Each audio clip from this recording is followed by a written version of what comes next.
This is Carley Coma with Park Lane. The band's based out of California, but I'm from New York. So far, so good. It's working well. And previous bands you were in? I was in Candiria, toured with those guys for a while. Really cool guys. Experimented with a lot of different genres of music. Jazz, hip hop, metal, rock, and very innovative at the time. Now it's kind of like a norm, which is cool. I'm also in Hope Kills Fear. It's another band that I'm working with, another rock band I'm working with. But right now, I'm just focusing on Park Lane, on tour with Fuel. The tour is going great. In fact, the old drummer from Candiria is now the drummer from Fuel, so he was able to hook that up. Yeah, man, the tour is going great, and we hop off October 8th and make our way back to Los Angeles and San Jose for a homecoming show. How was your transition to LA? I mean, are you living there full time? What's the deal? Oh no, I'm Brooklyn for life, man. There's I'll never leave. But the transition, going back and forth, is actually it's pretty seamless.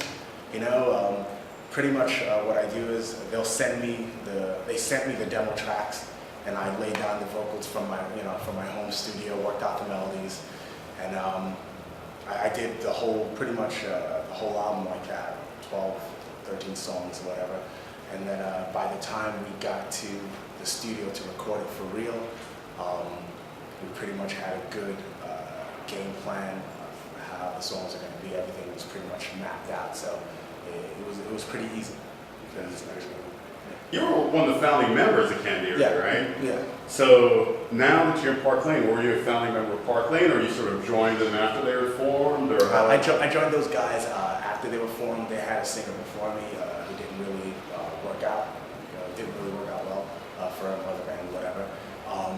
But I brought over my experience and all the things that I've been through and all the things that I learned over to the band, and it seems to really really gelled well. The chemistry was great. It seemed to really click right away, and I really love the music. Actually, it's like it just fits very well. You know what I mean? So it seems like I'm a founding member. It's cool.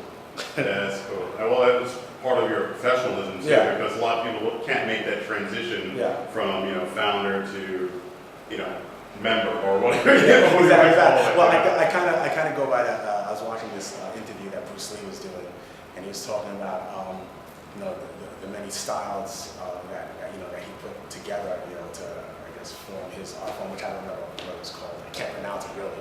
But I don't even want to try. But basically, he goes, when you do anything, you have to be like water.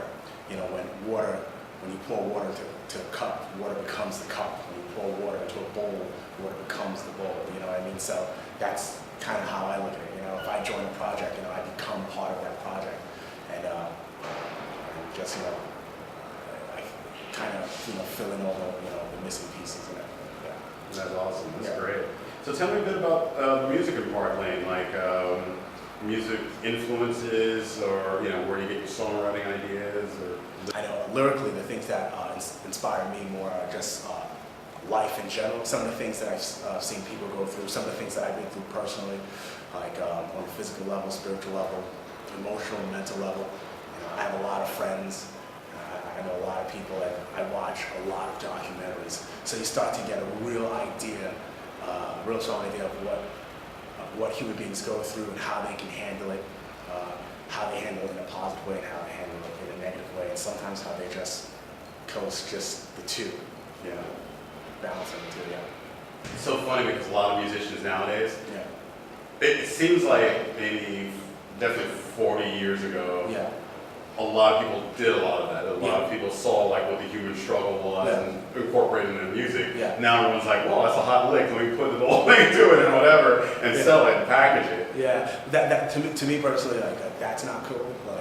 To me personally, it's what makes a band is their fans. So you have to write something that they can identify with. If you're just going to be the guy who just, let me just write this, it's all about me, then just stay in your living room and do that.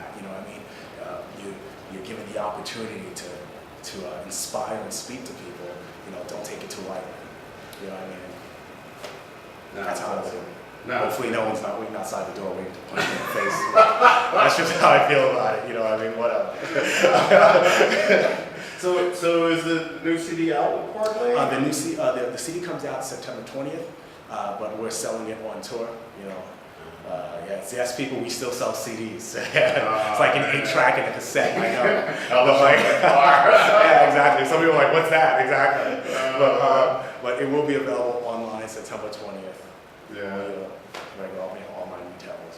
So, is Park Lane major label, indie label? Basically, well, we put out the record ourselves. We've been blessed with the means to do so. And pretty much we're just hiring all the people that a label would hire to get things done, and it seems to be working out well. And it seems to be the norm this day and age, where bands have more power to do so, where they don't necessarily need a label to get things done. It's always nice though, you know what I mean? But if you could do it yourself, why not? Right? You have more control now. Okay, so the CD's not officially out online, but you're selling at shows. Yeah. Are you doing anything for like radio play? Or, like, is there any places you can get stuff played anymore? Oh yeah, I mean like we have I think it hits radio September 20th as well. It's metal radio. Good. Then after that, we'll work on active rock, but we're gonna do metal radio first. And yeah, man, so far the reaction has been great. Pretty much, we're playing for a whole bunch of people who don't know who we are. And by the time we hop off stage, there's a line all the way to our merch table, signing autographs and selling a lot of merchandise, and people just going crazy after the first song. It's not the Beatles or anything, but it sure feels like it, so it's cool. That's cool. Yeah. And since you guys are self-producing everything, do you also have like day gigs too, or is the band is the full?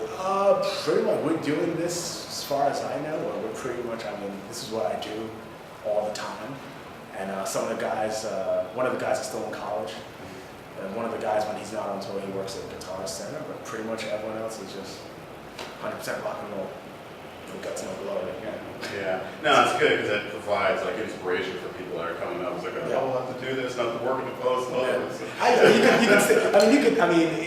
Because the way the music industry is right now, it's hard to make some change or whatever. So people, if you really, really want it, you'll do whatever it takes to find the balance between working and doing what you love. Here's the album, right? Park Lane, Letters from the Fire. I think there's 12 songs on here. If you buy this, you also get baby wipes with it as well. So just keep that in mind. Because you never know, for all you tour musicians, we know how important that is, all right? So here's the album. Enjoy it. Baby wipes and duct tape, that's what you need on the road. Exactly. Oh my God.